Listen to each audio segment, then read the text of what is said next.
Assalamualaikum warahmatullahi wabarakatuh.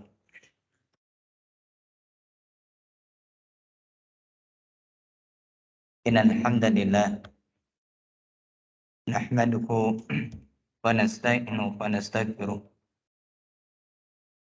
wa na'udzu billahi min shururi anfusina wa sayyiati a'malina. May yahdihillahu fala mudilla lahu wa may yudlil falan tajida lahu waliyyan mursyida. Asyhadu an la ilaha illallah wahdahu la syarika lahu. Asyhadu anna Muhammadan abduhu wa rasuluh alladzi la nabiyya ba'dah. Ya ayyuhalladzina amanu taqullaha haqqa tuqatih wa la tamutunna illa wa antum muslimun. Ya ayyuhan nas ittaqu rabbakum alladzi khalaqakum min nafsin wahidah wa khalaqa minha zawjaha wa batha minkum rijalan katsiran wa nisaa'a wattaqullaha alladzi tasaaluna bihi wal arham innallaha kana 'alaikum raqiba. Ya ayyuhalladzina amanu taqullaha wa qulu qawlan sadida yuslih lakum a'malakum wa yaghfir lakum dhunubakum wa may yuti'illaha wa rasulahu faqad fawzan 'azima. Summa ba'd. Alhamdulillah bi ni'matihi tatimmus shalihat. Kembali kita melanjutkan pembelajaran kita tentang kitab Muharramat istahana bika katsirun minan nas. Perkara-perkara yang haram yang banyak diremehkan oleh manusia. Di antara perkara yang dilarang, yang diharamkan di dalam syariat adalah istifa'ul amal minal ajir wa 'adamu ifaihi ajrahu. Yaitu meminta pegawai untuk menyempurnakan pekerjaannya dan dia tidak memenuhi upah dari pegawai tersebut. Nah, ini termasuk perkara yang besar dan termasuk perkara dosa.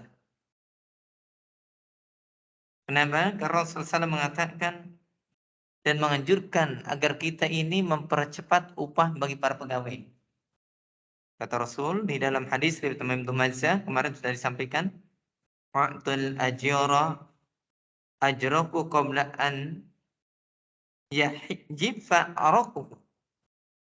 Di sana dikatakan berikanlah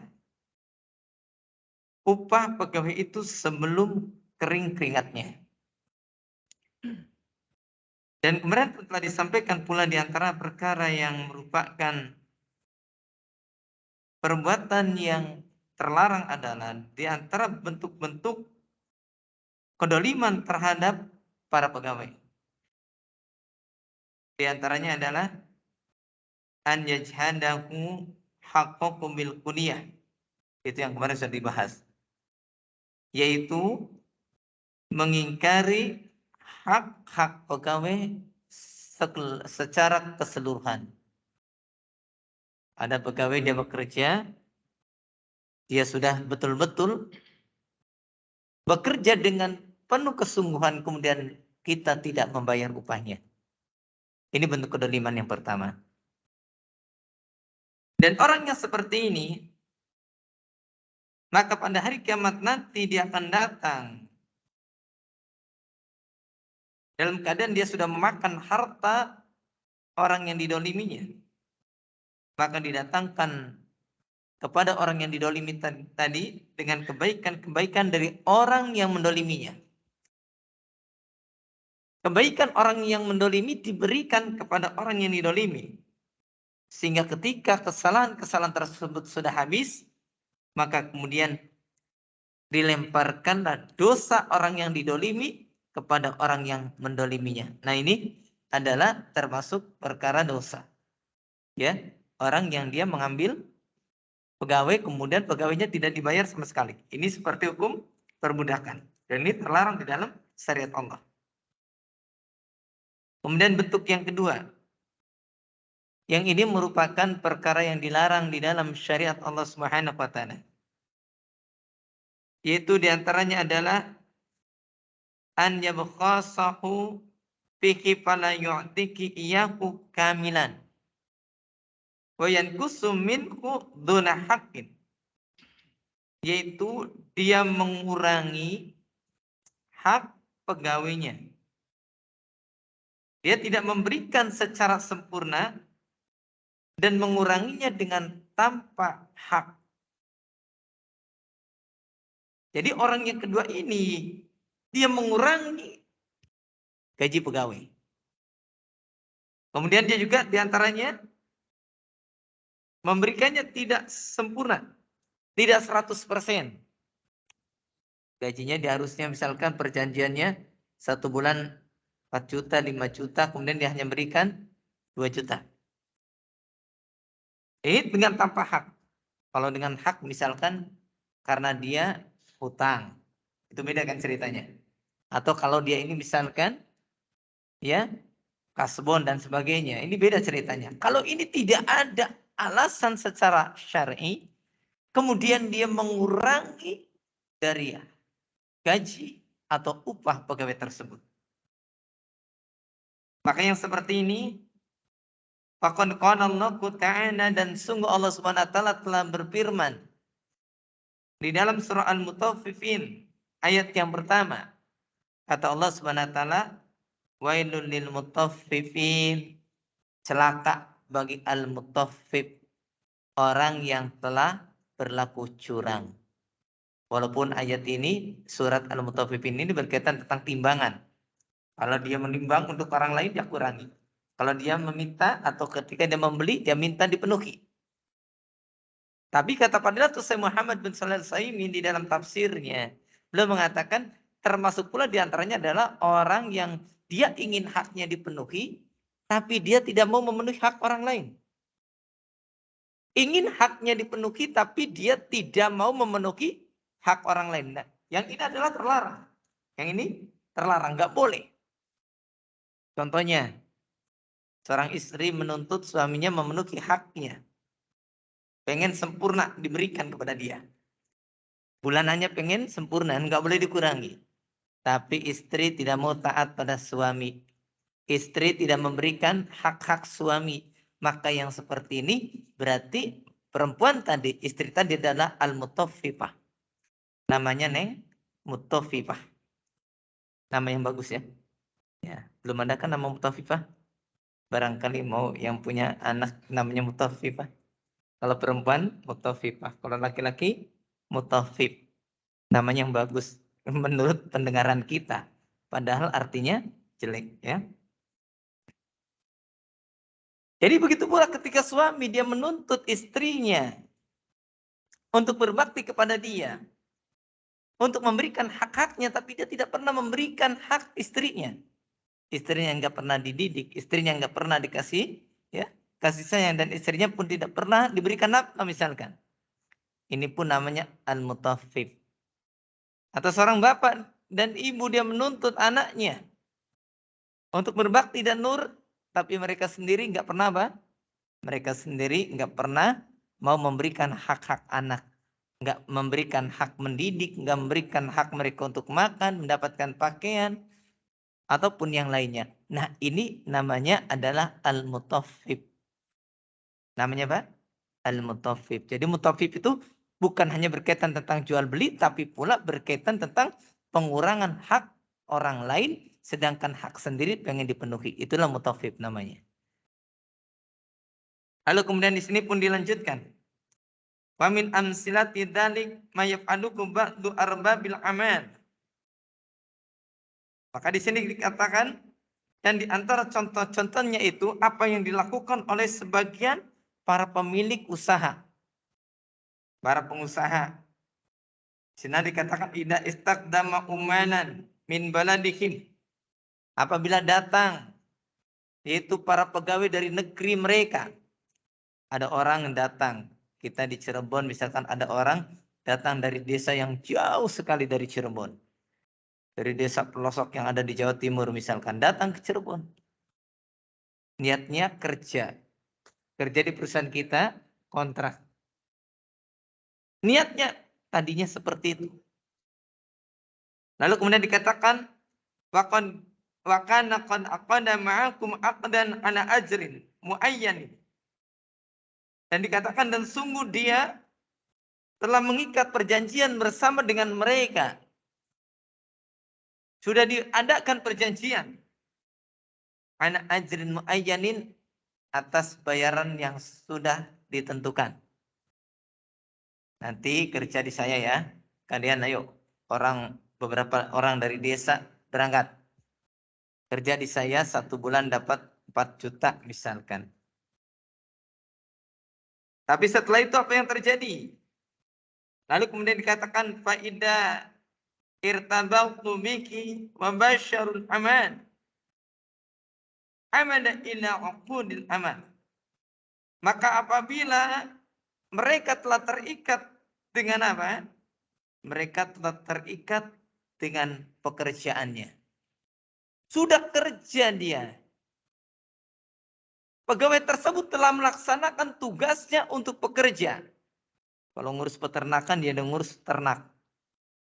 Tapi kemudian mereka pun sudah berusaha dengan pekerjaannya tersebut, ya. Sampai kemudian tiba-tiba faghayyaroha bi ujurin. Tiba-tiba pemilik usaha tersebut merubah bayarannya. Perjanjiannya 4 juta. Begitu sudah berangkat, ternyata sudah sampai di Cirebon. Mereka cuma bawa ongkos pas-pasan. Hanya berangkatnya saja. Bilangnya tenang, nanti pulang diongkosin. Sudah sampai Cirebon, mereka nggak punya siapa-siapa, nggak bawa uang. Ternyata dirubah perjanjiannya. Yang tadinya 1 bulan 4 juta, plus dengan makan dan asrama, ternyata dia tidak dapat 4 jutanya. Dikurangi. Alasannya 1 juta. Untuk biaya makan, untuk asrama. Jadi asrama dan makannya nggak gratis ternyata. Dihitung, jadilah yang asalnya 4 juta menjadi 1 juta. Padahal perjanjian awalnya 4 juta plus makan plus asrama misalnya. Nah, yang seperti ini dolim namanya. Ya. Berarti ini dia betul-betul telah mengurangi hak pegawai. Kemudian dikatakan apa yuqimuna ala karahiyah faqad la yastati'una isbat haqqihim. Dan kemudian paling sedikit mereka para pegawai itu mereka tidak suka, tapi mereka nggak mampu untuk menetapkan haknya. Dia nggak suka sebenarnya ini yang saya janjinya 4 juta kok jadi 1 juta. Alasannya kan Anda sudah makan di sini.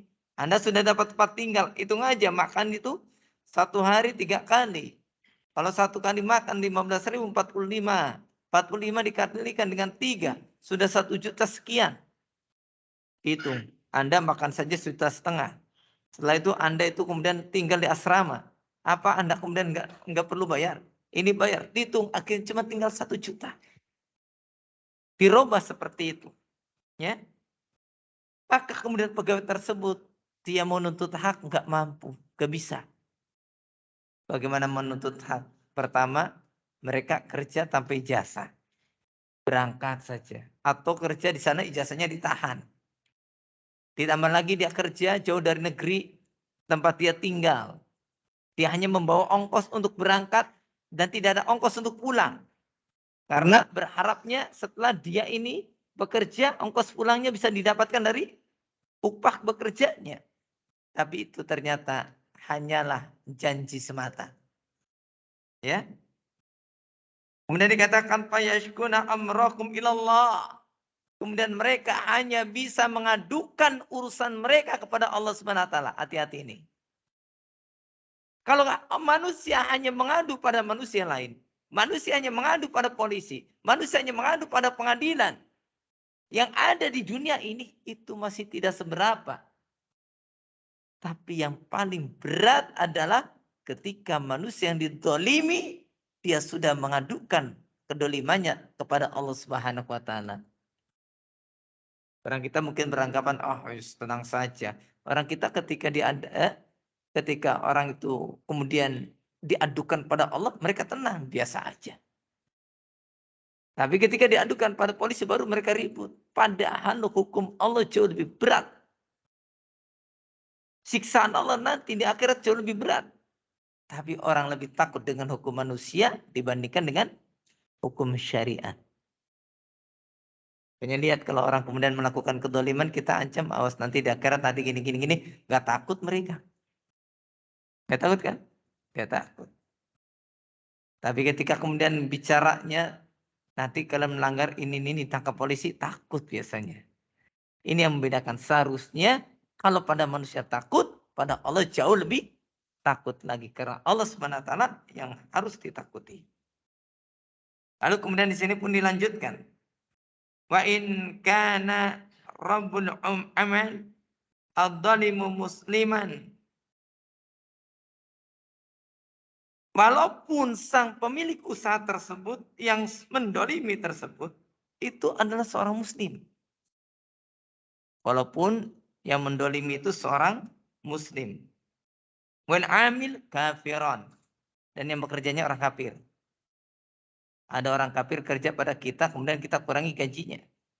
Dengan tanpa ada kesepakatan. Dia merubah sendiri kesepakatan awal. Yang ini terlarang.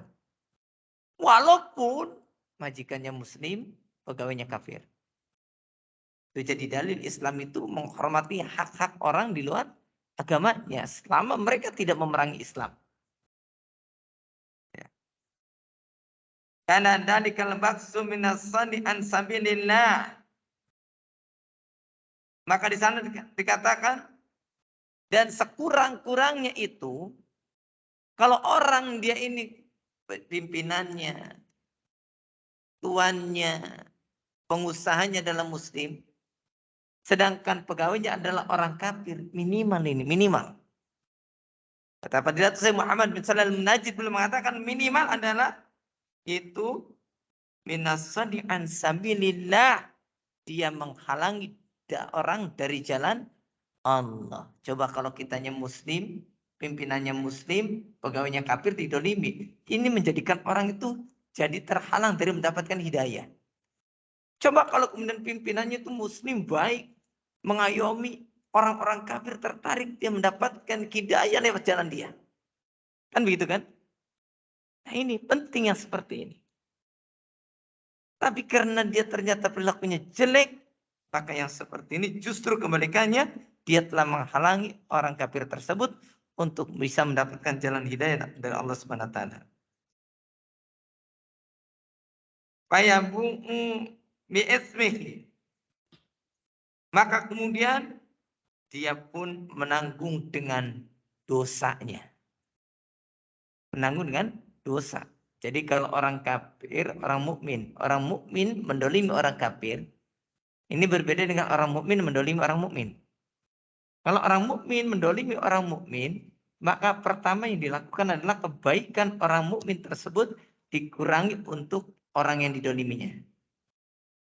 Ya, kenapa? Karena yang namanya amalan dan pahala untuk orang muslim manfaat enggak? Manfaat. Tapi kalau yang mendoliminya muslim, yang didoliminya kafir, Kalau kemudian dikasih kebaikan, manfaat nggak buat dia? Tidak ada. Tapi dosanya orang kafir ini dikasihkan pada dia. Begitu kata beliau. Makanya beliau pun mengatakan seperti tadi. Maka dikatakan fayabu'u bismihi. Maka dia pun menanggung dari dosanya. Itu yang kedua. Jadi yang pertama, mengurangi hak seluruhnya. Yang kedua, mengurangi hak orang yang bekerja pada dirinya. Tidak seluruhnya, tapi dikurangi. Entah 20%, 25%, sampai 5% sekalipun. Atau 1% itu tidak boleh. Lalu kemudian dikatakan yang ketiga, an yajida aliki a'malan idhafiyah, yaitu dia menambahkan dengan pekerjaan-pekerjaan tambahan. Bahasa kitanya lembur. Ayo saudara-saudara, hari ini seluruh karyawan saya harus lembur. Lalu kemudian satu pun dikatakan au yudillu muddatan dawa, atau dia manjakan waktu terus-menerusnya, waktu kerjanya. Yang harusnya dia kerja pulang jam 4 disuruh sampai jam 6. Harusnya 2 jam itu dihitung lembur, dia dianggapnya sebagai apa? Loyalitas. Padahal hak awalnya itu adalah lembur. Wala yu'tiki illal ujrah al-asasiyah. Maka dia tidak memberikan upah pada pegawainya, melainkan hanya upah pokoknya saja. Upah asasnya. Gaji pokok. Yang harusnya dapat uang lembur, dia nggak dapat uang lembur. Ya. Wa yamna'u ujratan amalin idhafi. Dan dia pun menahan dari memberikan bayaran dengan sebab lemburnya. Jadi yang namanya pekerjaan lemburnya nggak dihitung. Bislah loyalitas lah gitu ya. Yo kerja. Tapi dibilang loyalitas, setiap mau pulang suruh kerja lagi. Kerja lagi. Ada yang begitu ya? Ada. Nah ini adalah bentuk kedoliman. Jadi kita nggak boleh memperlakukan karyawan seperti itu. Ini pantasnya ngaji yang seperti ini di para pengusaha ya. Tapi yang nanggap yang depanan itu rata-rata pengusaha. Ya. Entah pengusaha cendol, entah pengusaha cilok, entah pengusaha ampoknya pengusaha. Ya. Itu pengusaha. Lalu yang keempat. Kita lihat yang keempat. An yumatila fiki falayata'uku ilaiki ila ba'da juhdi jahidin. Yaitu dia sengaja mengulur-ulur. Tidak menyerahkan atau memberikan bayarannya kecuali ila ba'da juhdi jahidin wa mula apa? Kecuali setelah ada usaha yang keras dari pekerja tersebut. Dan terus menerus. Ya. Keras, lagi terus menerus. Begitu kalau kemudian misalkan tanggal 1 harusnya gajian, nggak dikasih gaji. Kalau kita bilang, Pak, gajian enggak? Ya nanti. Kalau nggak didesak, ya cuma dikasih begitu aja. Nanti aja lah nanti. Nanti. Wah, uangnya belum ada. Ini belum ada. Ini belum ada. Sengaja dia mengulur-ulur waktu. Wasyaka wa mahakim. Dan sedang dikatakan, maka orang tadi dia mengeluh dan juga mengajukan ke pengadilan. Kalau sebelum mengeluh, sebelum mengajukan ke pengadilan, nggak dikasih bagiannya. Waqad yakunu ghardu rabil amal minat ta'jir imlan al-amil. Maka kemudian dan terkadang tujuan pemilik perusahaan itu sengaja mengakhirkan bayaran agar orang yang meminta tersebut imlal, malas, bosan. Ya, Pak, saya sudah kerja bangunan di Bapak, udah 15 hari belum dibayar. Nanti. Kalau kita mengajukan ke hakim baru dikasih. Tapi kalau kita nggak ngajukan ke hakim, kita nggak pernah nuntut, akhirnya apa? Sengaja diulur-ulur. Ya, sengaja diulur-ulur. Lalu kemudian dikatakan fayakuffa an mutalabah au yaqsidal istifada min amwalil umar. Ya. Oh, maaf. Maka di sana dikatakan wa qad yakunu ghardu rabbil amal minat ta'jir imlalal amil hatta yatruka haqqahu. Dan terkadang tujuan pengusaha itu, orang yang memiliki usaha tersebut, dia menangguhkan gaji, tujuannya memang dalam rangka untuk apa? Dalam rangka agar orang yang memintanya bosan. Bos kan kemarin belum selesai nih transaksinya, rumahnya udah jadi, bosnya belum bayar nih. Kata bosnya ya nanti, terus nanti. Tujuannya agar orang yang memintanya bosan, jenuh. Akhirnya nyerah, udahlah. Malas nagihnya juga. Kan itu ya. Yang seperti ini bahaya. Wa yakuffa an mutalabah au yaqsidal istifada min amwalil umal. Atau tujuannya pula adalah agar dia bisa menahan dari tuntutan. Sengaja diundur-undur. Ya. Atau dia bermaksud untuk mengambil faedah dari harta orang tersebut. Gaji pegawainya nggak dibayarkan. Kenapa? Dia mau ngambil faedah. Untuk apa? Untuk bikin perusahaan baru. Ini nggak boleh. Untuk pengembangan usaha nggak boleh.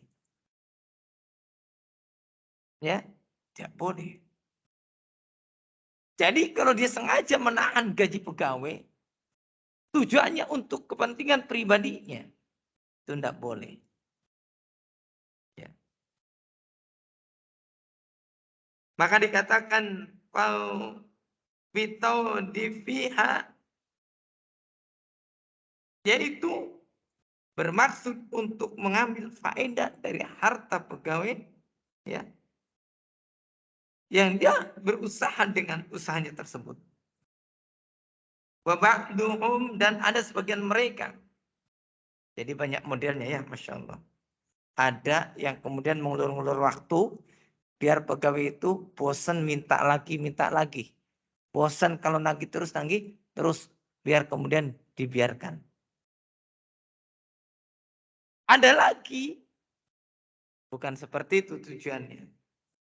Tujuannya adalah mengambil faedah. Dikumpulin kenapa saya mau jualan yang lain. Maka dana tadi dia simpan untuk dikasihkan pada usaha yang lain. Ini tidak boleh.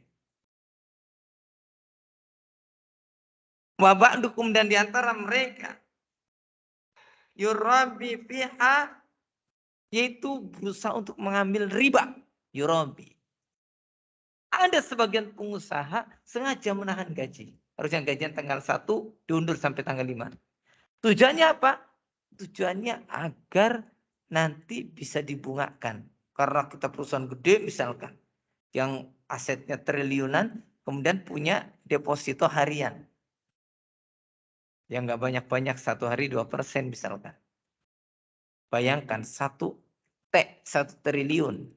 1 M lah. Kalau triliun masih puyeng, 1 M. 1 miliar.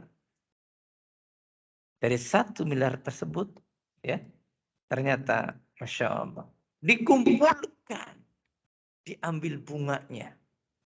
Kalau bunganya 1 hari itu adalah misalkan 2%, bayangkan 1 M, 2%-nya berapa? Ya, 2%-nya berapa? Tinggal hapus 2. Yang tadi 1 M, ratus jadi puluhan. Akhirnya dia untung dalam 1 hari itu 20 juta misalkan. Kalau ditangguhkannya 5 hari, 100 juta ya Pak. Sebagian karyawan lain gajinya bisa ketutup. Ya. Kemudian dikatakan bahasanya wal amilul miskin la yajidu quta yaumiki wala ma yursilu nafaqatan li ahliki wa auladikil muhtajina. Maka di sana dikatakan dan seorang pegawai yang miskin yang la yajidu quta yaumihi, yang dia tidak memperoleh makanan untuk sehari-harinya. Ngandelin dari gajinya nggak turun-turun, ditahan sama pengusahanya. Padahal orang tadi yang dia bekerja karena memang butuh. Kemudian dikatakan maka dia tidak memperoleh makanan untuk hari itu. Wala mayursiluku nafaqatan, dan tidak ada yang bisa kemudian mengutus atau menyampaikan nafkah li ahlihi wa auladihi al-muhtajina, itu kepada keluarganya dan juga anak-anak yang membutuhkannya. Bapaknya berangkat kerja, anak dengan istrinya senang, alhamdulillah bapak saya kerja. Begitu ternyata 1 bulan gak dapat apa-apa. Kenapa? Gajinya diambil sama pengusaha atau ditangguhkan. Ngarep-ngarep misalkan tanggal 1. Ternyata dikasihkannya baru tanggal 10. Nah ini jangan salah ya. Ini nggak boleh. Yang seperti ini terjatuh dalam perbuatan dosa. Alladzina taqarraba min ajlihim. Yang bapak tadi, yang dia bekerja tadi, dia mengasingkan diri di negeri orang lain karena mereka. Bapak-bapak itu sampai jauh kerja di Jakarta, kerja di Bandung, kerja di kota manapun. Tujuannya agar bisa memberikan nafkah kepada keluarganya. Tapi kalau kemudian ternyata gajinya ditahan oleh pengusaha, maka otomatis tertahan pula makan keluarganya. Dosa enggak? Dosa. Dosa ini. Berat sekali yang seperti ini. Fawailul li haula'il dzulma, maka celakalah bagi orang-orang yang zalim ini. Kenapa dikatakan celaka? Dikatakan min adabi yaumin alim, yaitu dari adab pada hari yang di sana ada adab yang sangat pedih. Celaka orang yang seperti ini. Di dunia mungkin dia tidak ada yang bisa menghukumnya, tapi di akhirat nanti Allah Subhanahu wa taala itu akan menyiksa dia dengan adab yang pedih. Makanya kalau urusan dengan orang masalah dunia enggak ngalami titik terang, alias buntu terus, gampang, ya sudahlah. Kalau kita mau kasar, cukup satu mengatakannya, nanti saya tuntut di akhirat, sudah selesai. Gak usah mencak-mencak, gak usah apa-apa. Nah, orang yang ngerti ilmu, dia akan langsung sadar. Ya sudah, dia entah dia minta maaf, entah dia membalikan barangnya, entah dia memberikan gaji ditambahkan. Nah, ini adalah yaitu salah satu bentuk bagaimana agar orang itu dia kembali sadar mengikuti jalan Allah Subhanahu wa taala. Kemudian dikatakan rawa Abu Hurairah radhiyallahu anhu Nabi sallallahu alaihi wasallam, bahasanya Abu Hurairah beliau pernah meriwayatkan dari Nabi sallallahu alaihi wasallam. Kata Rasul, qala Allah Ta'ala, Allah Subhanahu wa taala berfirman, salah satun inna khasmukum yaumil qiyamah. Kata Rasul, ada 3 golongan yang aku musuhnya dia pada hari kiamat. Aduh, ngeri ya. Ditantang sama Rasul. 3 golongan ini jadi musuhnya Rasul. Jadi musuhnya Rasulullah sallallahu alaihi wasallam. Siapa mereka itu? Rajulun atobi summa ghadar. Ada orang yang dia memberi ya atas namaku, kemudian dia berkhianat. Berkhianat. Memberi tapi khianat. Dia memberi tapi dia mengkhianati pemberiannya. Nih buat Anda ya. Nih pakai aja lah. Silakan buat Anda. Begitu sudah dipakai ternyata ditagihkan. Ini tidak boleh yang seperti itu. Warajulun ba'a uran wa akala samanaku. Kelompok yang kedua, yang dia itu akan mendapatkan ancaman dari Rasul sebagai apa? sebagai musuh Rasulullah sallallahu alaihi wasallam.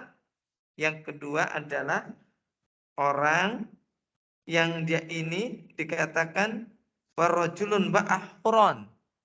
Seorang yang dia ini menjual orang yang merdeka. Ya kayak sekarang kita sering dengar ABK terutama ya. ABK datang dari Indonesia kapal tujuannya untuk kerja, sampai sana kerja bener kerja tapi nggak dikasih gaji. Ini berat yang seperti ini musuhnya Rasul. Warajulun, maka dikatakan dan seorang laki-laki yang istajara ajaran. Seorang yang dia meminta orang lain yaitu untuk melakukan pekerjaan. Dan kemudian untuk memberikan juga ganjarannya alias upahnya. Maka dikatakan fastofa minku walam yu'tihi ajrohu. Kemudian dia orang yang tadi diminta untuk apa? Meminta orang lain untuk bekerja. Mas, kerja bersama saya. Tapi ternyata dia itu walam yu'ti ajrohu. Dia tidak mau memberikan bayarannya. Nah, yang seperti ini adalah merupakan poin keempat di dalam kitab ini. Dan hadis tadi adalah hadis yang sahih diriwayatkan oleh Imam Al-Bukhari dalam kitab Fathul Bari juz yang keempat halaman 447. Nah, setelah kita mengetahui, jadi penting ya. Yang namanya hak pegawai jangan sekali-kali dikurangi. Karena itu adalah hak yang harus ditunaikan. Ya. Jadi seperti itu. Nah, adapun kemudian selanjutnya yaitu adamul adli fil atiya bainal aulad. Di antara termasuk dosa adalah yaitu tidak adanya keadilan dalam memberikan hadiah kepada anak-anaknya. Ya. Ini tidak boleh memberikan hadiah yang berbeda kepada anak-anaknya. Tapi antum harus dengarkan secara tuntas. Yang nggak boleh itu seperti apa, yang boleh seperti apa. Maka di sini dikatakan ya'midu ba'dun nas ila takhsisi ba'dil auladihim bihibatin wa a'tiyatin dunal akharin. Ada sebagian manusia yang dia mengkhususkan sebagian anak-anak mereka dengan pemberian-pemberian. Ya. Dengan tanpa memperhatikan orang lain atau yang lainnya, anak yang lain. Karena sayang dengan si A saja dikasih. Yang lainnya 5.000, dia dikasihnya 20.000. Yang seperti ini tidak boleh, itu tidak adil. Ya, terkecuali sesuai dengan kebutuhan. Anak TK dikasih 5.000, anak SMA dikasih 20.000 karena harus naik angkot. Naik angkot, maka dia butuh dana tambahan. Atau karena dia sekolahnya full day dan dia harus makan di luar. Maka itu adil. Karena adil itu adalah usyai, ya. Bimakan yaitu meletakkan sesuatu pada apa? Tempatnya. Itu adalah adil. Adapun yang sekarang ini, ada sebagian orang tua yang dia tidak memberikan keadilan di dalam pemberiannya. Wa hada 'ala raji amalun muharramun. Dan ini menurut pendapat yang raji yang kuat, ini adalah perbuatan yang dilarang, diharamkan. Ya, perbuatan yang diharamkan. Lalu kemudian di sini pun dikatakan pula, idalam yakun lakum masyugun syar'iyun. Jika padanya tidak ada alasan syariat. Nah ini. Berarti hukum asal memberi pada anak-anak itu tidak boleh apa? Tidak boleh berbeda. Tidak boleh pilih kasih. Ya. 5.000 semua. Atau 5.000 yang gede-gedenya 10.000. Yang seperti itu tetap dikatakan apa? Adil. Tapi kalau kemudian mereka tidak mau melakukan itu, Ketika dia itu memberikan pada anaknya, hanya anak yang disayang, yang disayangin nggak dikasih. Maka yang seperti ini, maka wa'ada 'ala raji amal muharramun. Maka menurut pendapat yang roji yang kuat, ini adalah perkara yang diharamkan. In lam yakun lakum masyukun syar'iyun, jika padanya tidak ada alasan syariat. Berarti kalau ada alasan syariat boleh. Ka'antakuma haja mi'hadil aulad. Apa contoh alasan syariat tersebut? Di antaranya pertama adalah yaitu memberikan hadiah pada anak yang memang membutuhkan sekali. Memberikan pemberian pada anak yang memang sangat-sangat butuh dengan pemberian tersebut. Karena ada faktor yang lain. Adapun yang lainnya, yang selanjutnya, insya Allah akan kita lanjutkan pada pertemuan yang akan datang insya Allah. Baik, itu saja barangkali yang bisa saya sampaikan. Mudah-mudahan bermanfaat khususnya bagi yang menyampaikan dan umumnya bagi yang hadir dan mendengarkan. Mohon maaf belum selesai semuanya, ya. Tadi sudah nanggung, tapi insya Allah akan kita lanjutkan pada pertemuan yang akan datang, materi yang tadi dan juga materi yang lainnya insya Allah. Syukran, jazakumullah khairan. Allah alam subhanakallah wa bihamdika. Asyhadu an la ilaha illa anta astaghfiruka wa atubu ilaik. Assalamualaikum warahmatullahi wabarakatuh.